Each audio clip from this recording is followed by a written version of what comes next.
When her estranged Aunt Margaret died, Dr. Elsie Warren inherited the property on Ashgrove Lane by default. There was no will, no other next of kin, no bidding war or real estate complications, just a manila envelope in the mail containing a deed and a brittle letter written in fading ink. "Forgive me, it's yours now."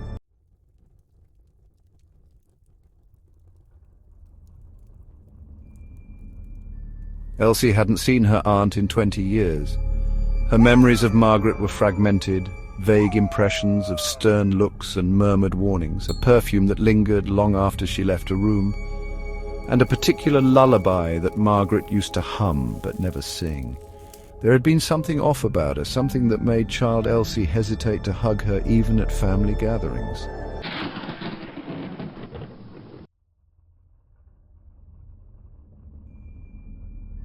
The house itself was infamous in the town. Children called it the Shadow Nest. Teenagers dared each other to steal bricks from the garden path, claiming they brought bad dreams. Grown-ups kept their distance without admitting why. Rumors swirled around the property for decades: missing mailmen, lights flickering in unoccupied rooms, the postman who swore he heard a baby crying behind boarded-up windows.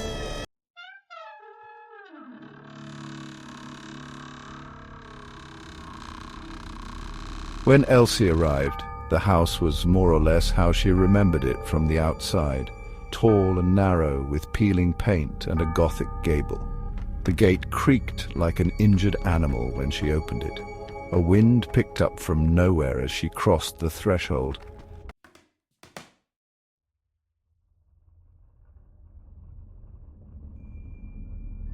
Inside it was stifling. The air was thick, stale, like pages long forgotten in a closed book. Each step on the wooden floorboards echoed like a question. It wasn't dust that unsettled her. It was how carefully untouched everything was. Her aunt's teacup still sat on the parlour table, stained with the ghost of long-dried Earl Grey.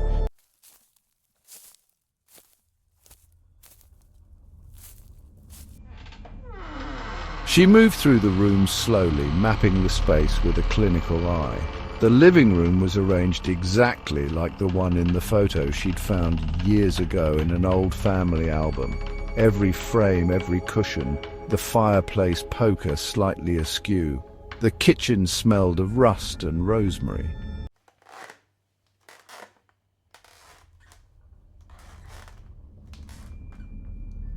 Upstairs, she paused at a locked door at the end of the hall. It was painted a deep, decaying crimson.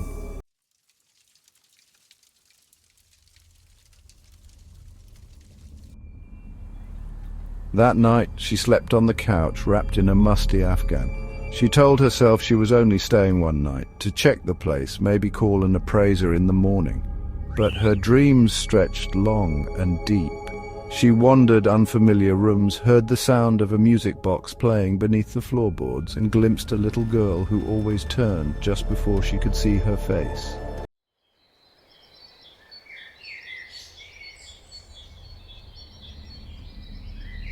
When she woke, her hand was pressed against the second-floor banister, and the key to the red door was in her pocket.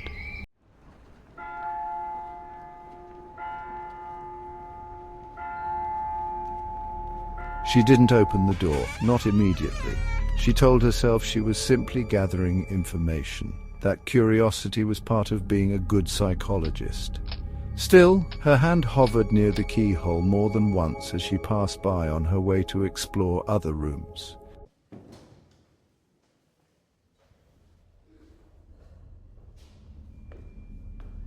Back in the city, her practice resumed as normal, at least on the surface.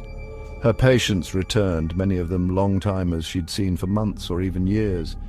But something had shifted, subtle at first, a hesitant glance, a half-finished sentence, then patterns.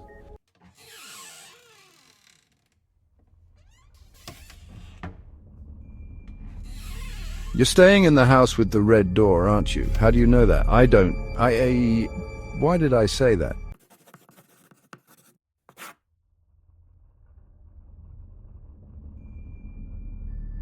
Later, Nora, a teenage girl with dissociative episodes, brought in a drawing she'd made at school. It was of a hallway, and at the end a red door.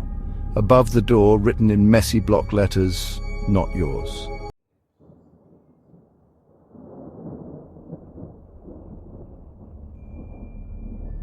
Khalil, a young man haunted by recurring night terrors, began muttering during sleep regressions.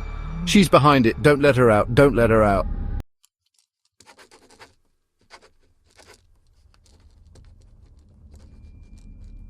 Elsie started documenting the overlaps. At first, she assumed her own subconscious was projecting. The house was unsettling, sure, but these coincidences couldn't be more than that.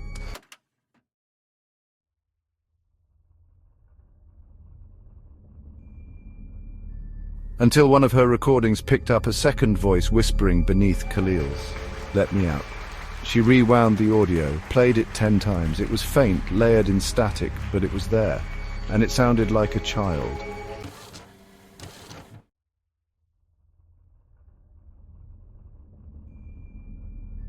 More disconcerting was what happened when she played it aloud in her home office. The lights flickered. Her reflection in the window blinked out of sync.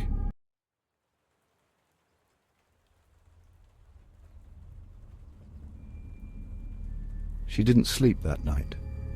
Instead, she sat in the dark hallway of the old house on Ashgrove Lane, staring at the red door. The key was still in her pocket. It was warm.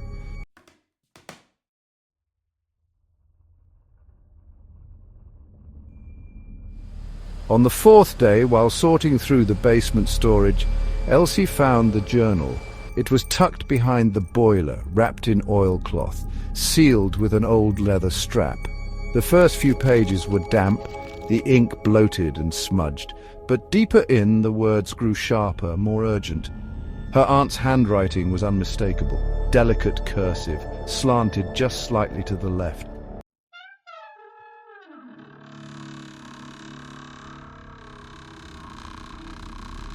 The house doesn't keep secrets, it keeps impressions, echoes of decisions never made, memories that fester in silence. If you listen long enough, you'll hear what you didn't want to remember.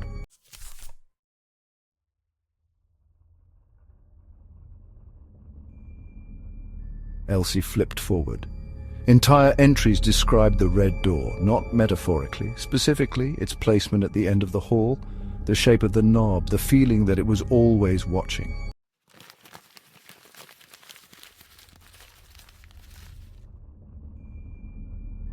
"Don't open it. You'll let her out."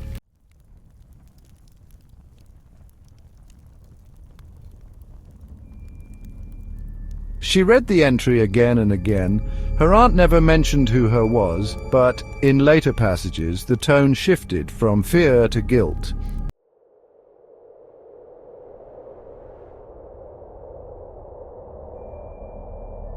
She didn't deserve to be buried, but I was afraid of what I remembered, afraid I'd lose myself again.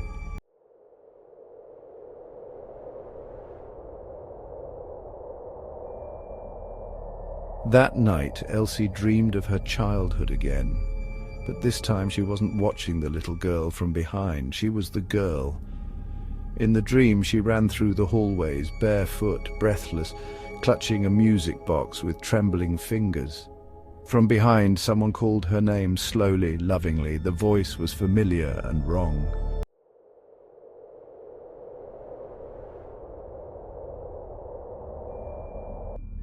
She woke to the sound of knocking, not on the door downstairs, on the red door, 3 slow taps.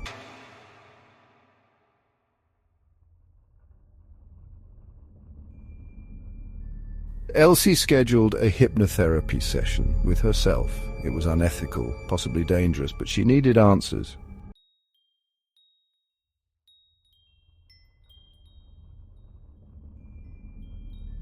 "You are safe, you are present, let memory unfold."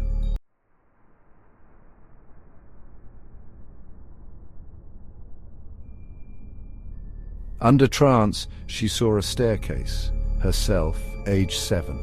A woman with her face and her mother's voice, kneeling beside a cradle, then screaming, then silence.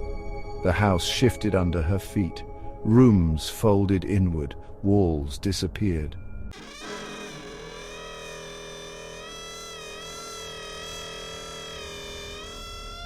She was in the attic again, but not as an adult. She was small, powerless, and someone else was there.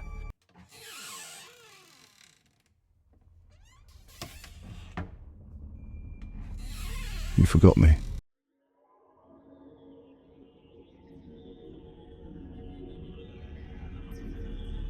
Elsie reached out, but the girl dissolved into dust. She woke with a nosebleed and no memory of the session. The recording was blank.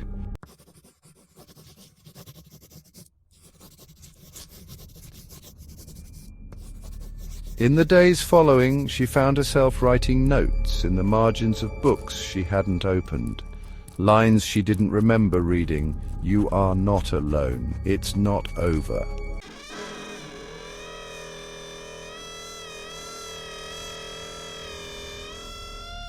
Her patience grew erratic.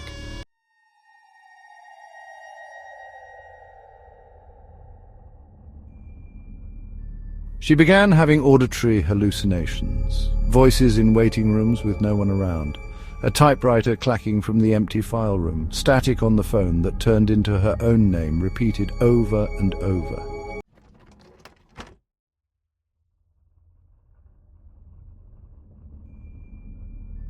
At her office, she began seeing flashes of the red door reflected in her laptop screen. Always behind her, always ajar.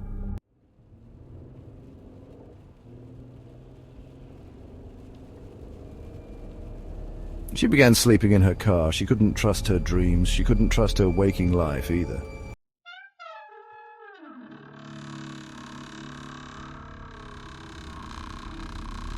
It was raining the day she decided to open the red door. The house had grown colder, darker. The lights flickered not from faulty wiring, but from something else, something watching, waiting. The mirror on the stairwell now showed flickering glimpses of rooms that weren't there, reflections where her eyes glowed slightly too white.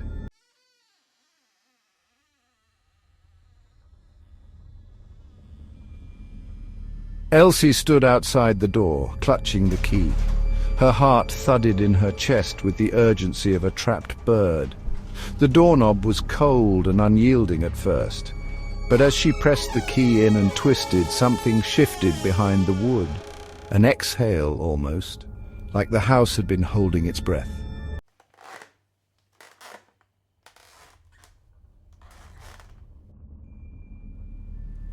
Inside, the room was nothing like she'd imagined. It wasn't dusty. It wasn't abandoned. It was preserved. A child's bedroom, toys neatly arranged on a faded rug, a music box on the dresser, a small twin bed with a frilly blanket, too pristine for how long the room had been sealed. On the walls, drawings in crayon, stick figures, animals, suns, spirals, all in looping patterns. Some of the spirals matched Nora's sketch from weeks ago. In the center of the room sat a small wooden chair. On it rested a porcelain doll, its dress immaculate, its glass eyes eerily familiar.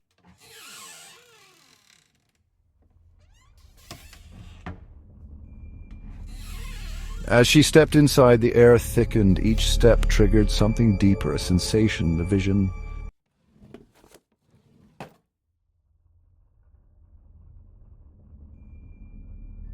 She reached for the music box. The melody it played was slow, dragging, as though the gears resisted movement. But as it began to spin, images came.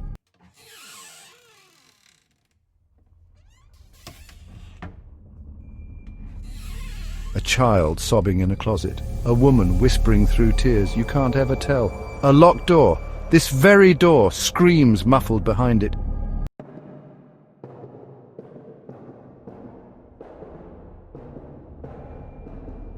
Elsie stumbled backward, breath ragged. Her knees hit the bed and she collapsed into it. The ceiling above her shimmered for a moment and became glass. She saw herself reflected, but as a child, face tear-streaked, eyes wide with fear.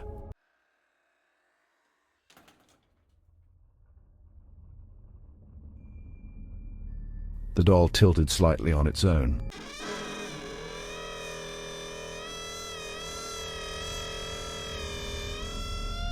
You locked me in here.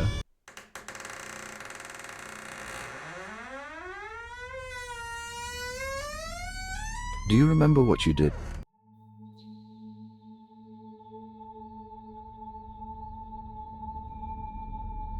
The room rippled, the walls undulating like a held breath. The drawings shifted, showing now crude outlines of a woman screaming. A cradle overturned, a door slammed shut.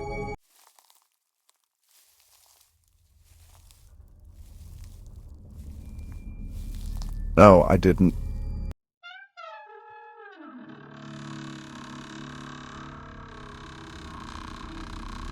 You left me here alone.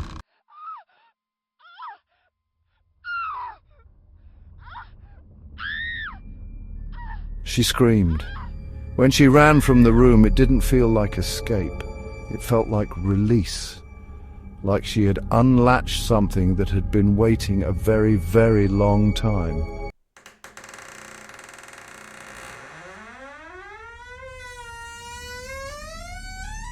The doll's eyes remained fixed on the door long after it closed.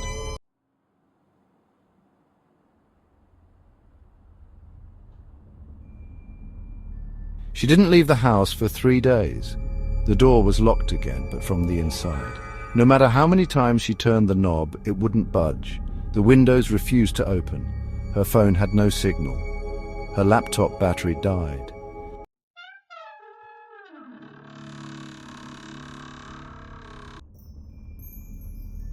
The house, now fully awake, breathed around her. It creaked with intention. The shadows no longer shifted randomly. They followed.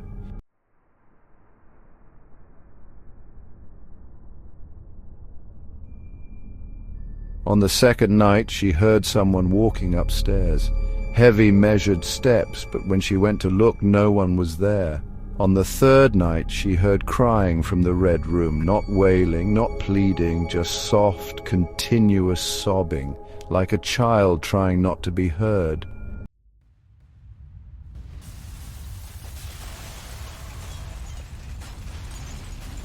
She finally broke the lock with a fireplace poker and fled to the city. Her apartment looked foreign now, too bright and sterile. She felt as if she was watching herself move through it from a distance.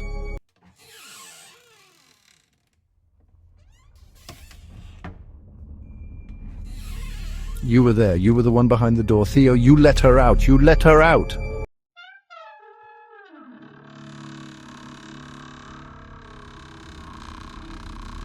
Nora never returned to therapy. A welfare check revealed her home had been abandoned for days. The fridge was full, her sketchpad was open. The final drawing showed the red door wide open and a small figure standing inside, watching.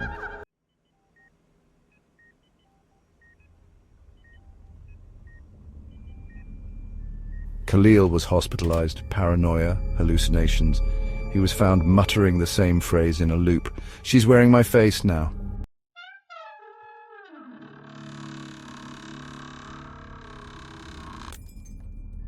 Elsie withdrew from her practice. She shut everything down and checked herself into a psychiatric clinic. Diagnosis: stress-induced dissociation, PTSD, complex grief. But none of the treatments worked. The dreams returned stronger. The voice of the girl became louder, not angry, just disappointed.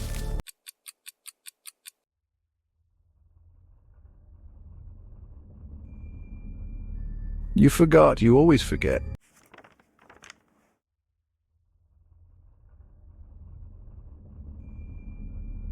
Elsie began to question whether the house had just shown her trauma or created it. Had she been the monster, locking something innocent away, or had the house been feeding off guilt, shaping her memories into prisons?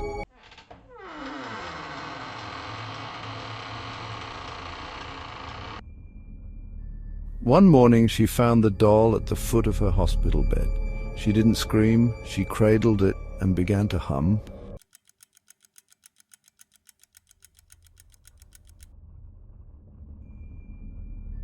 She remembered the ending to the song, and for the first time the doll smiled.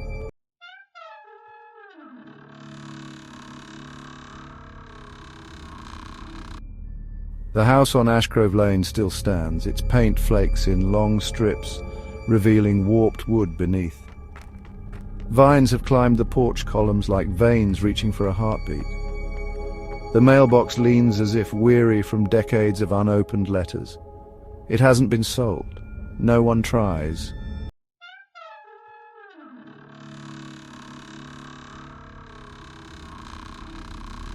Neighbors walk a little faster as they pass. Children cross the street without being told. And at night the upstairs window glows faintly, even though there's no power.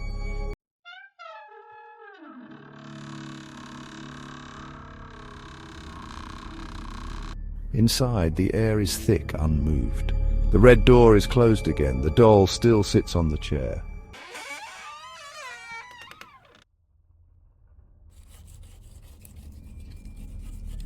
Sometimes, if you press your ear to the door, you can hear the faint whir of a music box, a melody playing slowly, stretched and worn. Beneath it, a voice, not loud, not clear, but persistent. A child's voice. Child, do you remember me now?